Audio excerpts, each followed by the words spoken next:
Hello and welcome to Channels Book Club. My name is Olakunle Kasumu and it's great to be on this show today. As always, a show where we discuss all things books.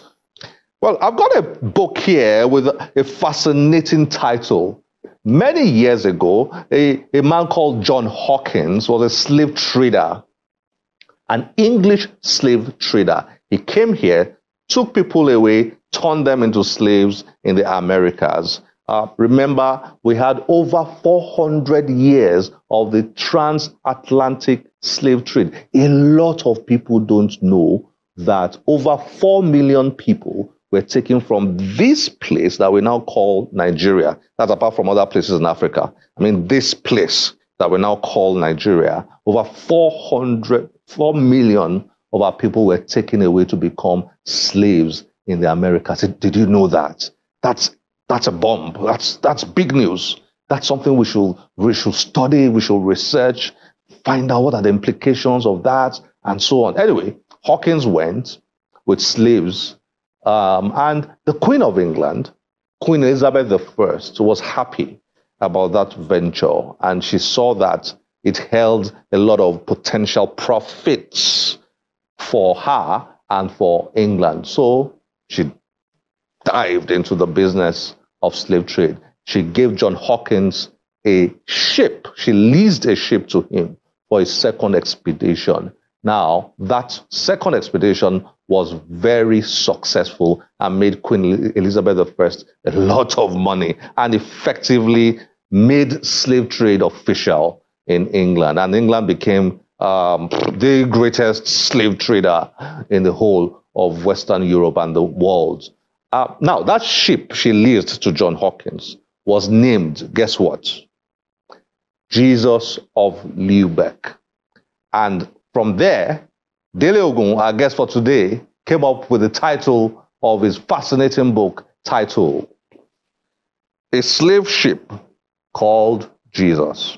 Well, that's the story behind the title. I thought I should tell you that story before I shared the title with you in case you're wondering what kind of title is this. Well, that's a background. And this book exposes the history of the transatlantic slave trade. It's mind-blowing. I just kept reading and reading. I finished reading. I'm starting all over again. It's mind-blowing. Well, let's get to meet with Dele Ogun and then dive into this book of his. A slave ship called Jesus. Enjoy this. Dele Ogun is a historian, publisher, lawyer, speaker, and author.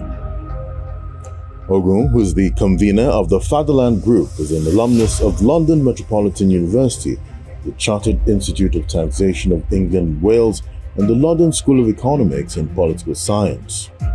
He is the author of several books, including A Fatherless People, Oyibo Came to Africa, Ostrich Nation, and The Law, the Lawyers, and the Lawless, 50 Years of Britain, amongst others. Ogun joins Channels Book Club to discuss his latest book, A Slave Ship Called Jesus.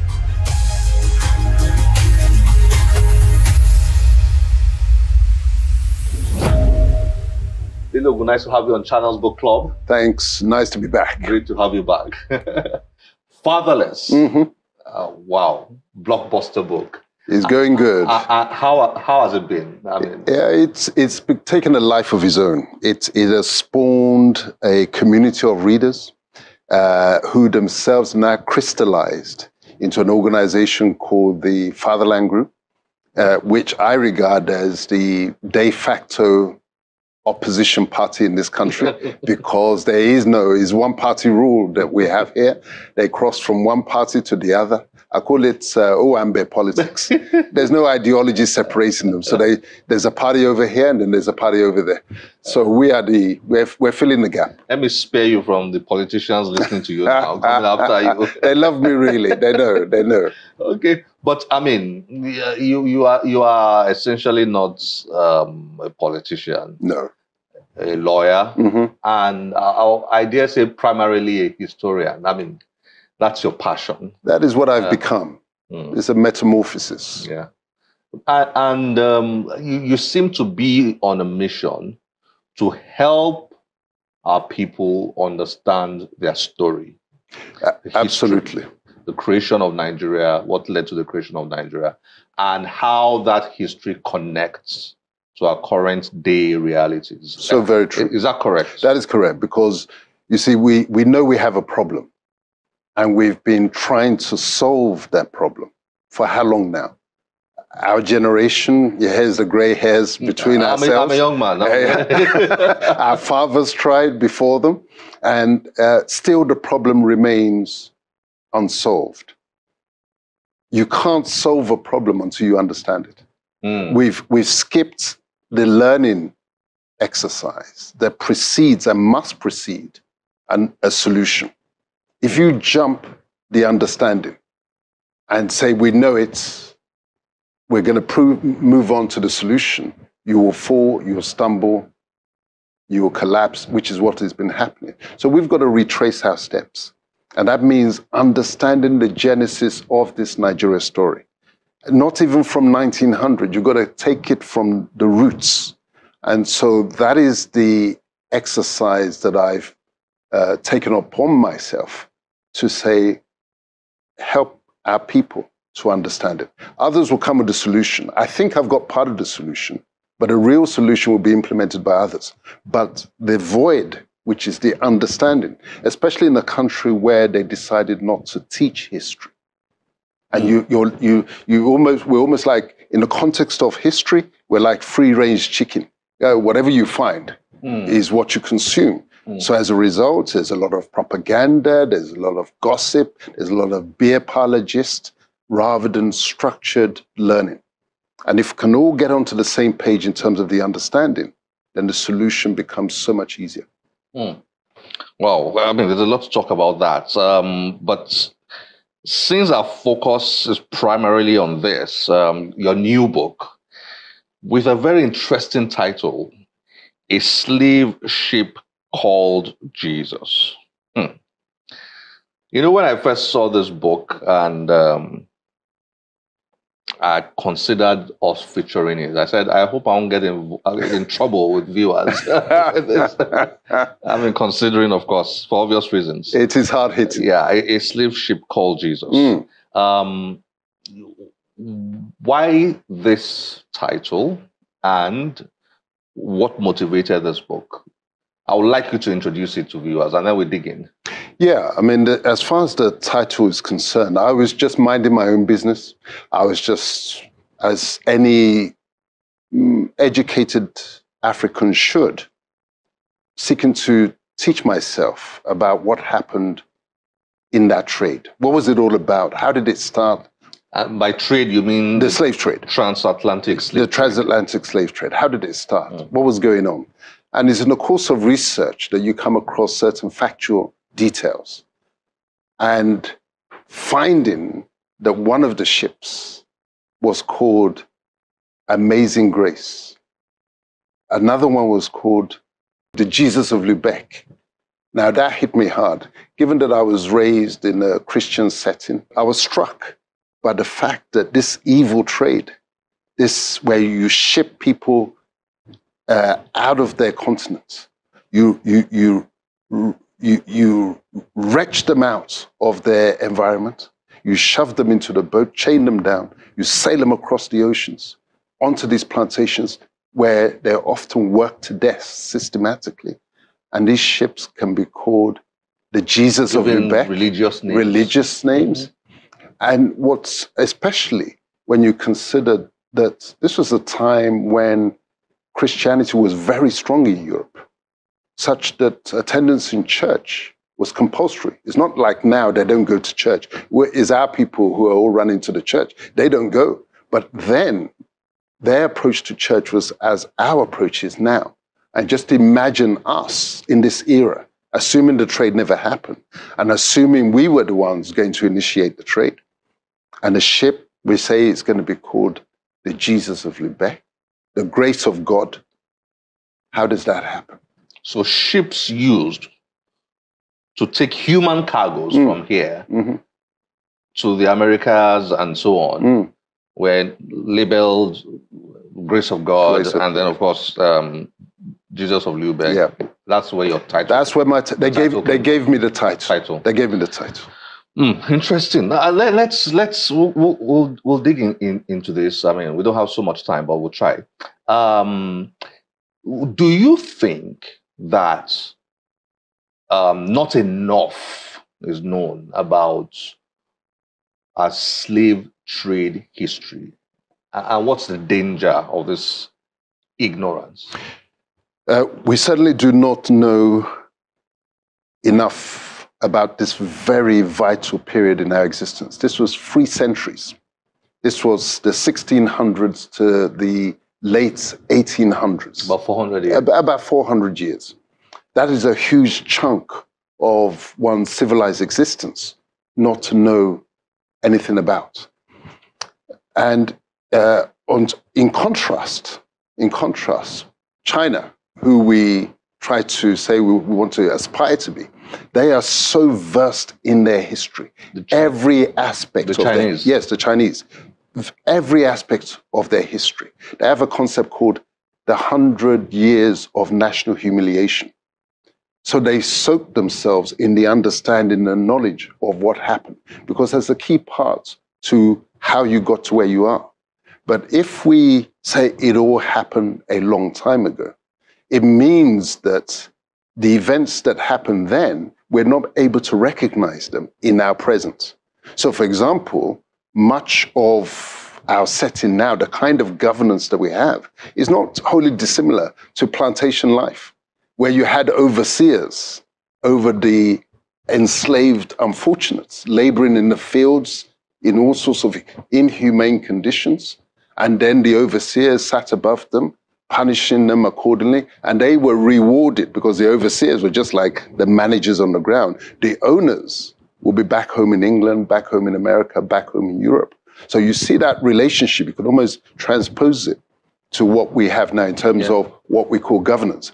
And that's because we haven't studied the past. We can't recognize that in reality, what we call democracy today is almost like plantation. It's just slight redecoration, but substantively much the same. Interesting. A slave ship called Jesus is basically the story of the transatlantic slave trade. Yes. In many ways. Yes. I would like you to, is that correct? Would you like to just elaborate a bit on what this book is about? It is essentially a study of the trade, but with particular reference to faith, with particular reference to Christianity, the church in relation to that trade, especially when people understand that the trade was conducted under license from the head of the church, the Pope, as it then was. Until England initially, England was not party to that trade. They became the league champions. It was initially Spain. It was initially Spain and Portugal. Because Spain was the lead Catholic country. And you could only get into the trade under license from the Pope. So he gave licenses for people to come to this part of the world, take people, and then go and sell. Yes. So basically, it was a business that needed licensing. It was a commercial enterprise. It was controlled. And the book explains how the British now got into the trade, which was the creation of the Church of England.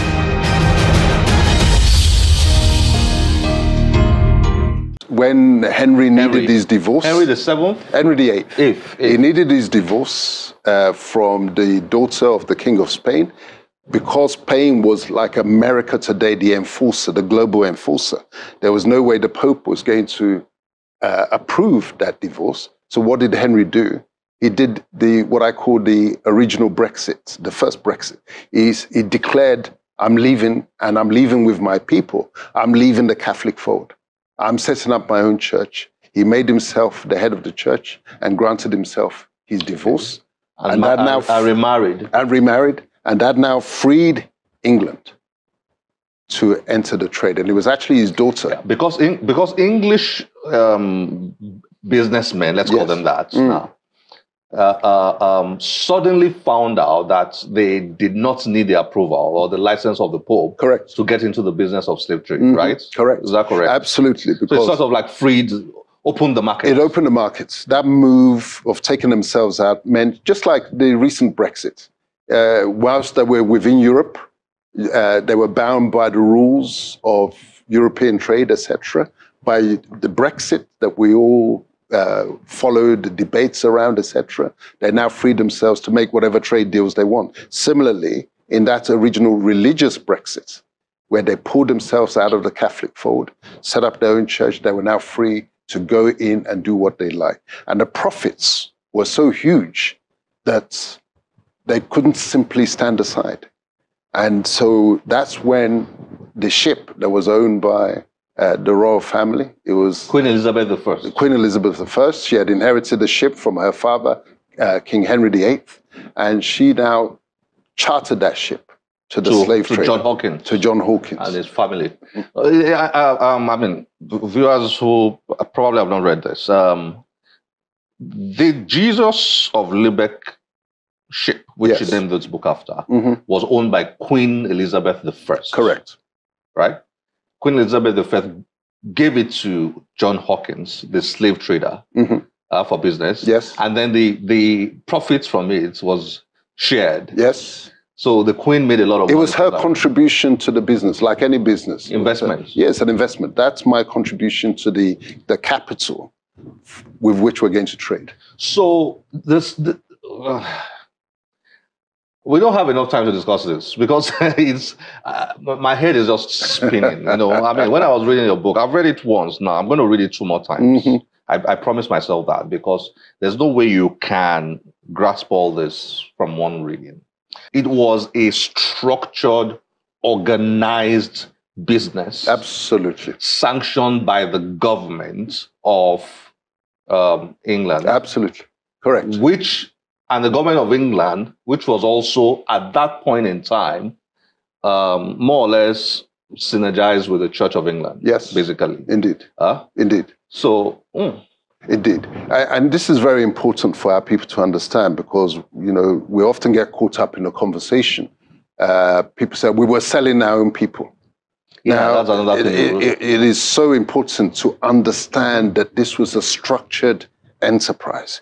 It wasn't, I want people to understand, it wasn't as if we here had for sale signs over our people. They came. Initially, the first boatload that Hawkins got, he kidnapped them off the About coast. 300 a whole slaves. boatload, 300 slaves, yeah. 300 people. We were now enslaved, and he now sailed off with them and sold them in Haiti. Yeah. And it was the profits from that. They were so huge that now convinced them that this was the way to go. So more and more ships were now diverted into that trade. And now it became more sophisticated because the coastal peoples now became wary. Whenever the ships were coming in, they would run further inland. But some of the ones that they had taken away, as always, there would be some who would be good workers. Some of those would be co-opted. They now have the language. They can go in and speak to the peoples. And they were sent in to reassure the coastal peoples that we're not after you. We're not going to touch you. Work with us. Here are the guns. Gin, rum, gin, guns. So you argue that this thing about our people, if our people had not been involved in selling their own brothers, nothing would have happened. So you argue that that's not accurate. Yes. You argue that they were manipulated, right? They were coerced to get into the business. Absolutely. That's your argument. Absolutely. I mean, it's a nonsense narrative that was spun that we ran with because we had not done our own research. Well, what became interesting was that when abolition came, and the book explains the real reasons for abolition, that it wasn't a change of hearts, it was a change of thinking. And it was a change of thinking forced upon the slavers by the Africans who had revolted, in particular in Haiti. It was the Haitian Revolution that now made it clear that they can't sustain the trade any longer. And that's when they started thinking of abolition. And in the course of the abolition debates, because they didn't, those who were profiting from the system, because any political system has winners and losers, those who were profiting from the system weren't going to roll over and say, you take my daily bread away. They were resisting, they were holding on. And so the arguments in Parliament were actually very revealing. One side arguing that it's evil, it's got to go, etc. The other one says, no, no, no, no, we need it, it must continue, etc. And in the course of those exchanges, evidence spills out as to how the trade was really being instigated. And I remember one of the prime ministers who said that it is we who are instigating the trade. It is we who have the demand. It is we who supply the weapons for them to go and fight other groups and capture them, and in order to supply our needs. There are so many angles to your... Look, I really enjoyed reading your book. I'm glad. I mean, because I love history, you know. There's so many angles. Catholicism, Protestantism, there's that angle of a lot of us don't realize that these two religious concepts, faiths, they were interwoven with the politics of those days. Yes. There was no difference between states and religion at a point in time. That happened later on, yes, particularly in England, but they were interwoven. And so I enjoyed learning about that in your book. I enjoyed the history of England, which I think every Nigerian should know. Because if we don't understand the history of England, we may not fully understand the story very well. I enjoyed that part of your book. I enjoyed the connection, just seeing that, all the blacks in Haiti and Jamaica and all that. The other day I was in a vehicle and I saw there was a black taxi driver driving, and I said, you know, you and I might be family. I don't know. And this was in the US. Yes. I said, you and I might be family. And he said, how? And I told him a bit of the history of slave trade. And he said, oh, wow. You know? It was one of the points that I was keen to get across, that there's a disconnect between the Africans that were taken away and those of us who remained. And one of the things I wanted to do was, rather than call them Jamaicans and call them Haitians, you see that I adopted the style of calling them the Africans in Haiti, the Africans in Jamaica, the Africans in America, the Africans in Barbados. It's because that is the reality. That's the reality. That is the reality. And I wanted to sort of nip in the bud that attitude that was developing amongst those of us who were fortunate to remain, whereby we look down upon those people. We despise them, as if to say that these were lesser peoples, whereas it would any of us, and indeed many of our lines will be, you find, if you trace it, you'll find kith and kin amongst those who were taken away. So I needed to create the bridge, but in the process also teach our people the vital history. Which includes the history of Britain, as you said.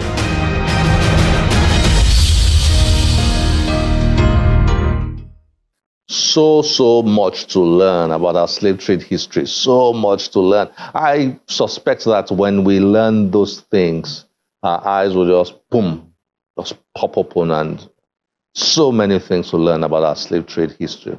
Well, this is where we have to end the show today. As always, we'll be delighted to get your feedback through any of our social media platforms displayed on your screen. My name is Olakunle Kasumu. Remember, one great book can change your life. Bye-bye.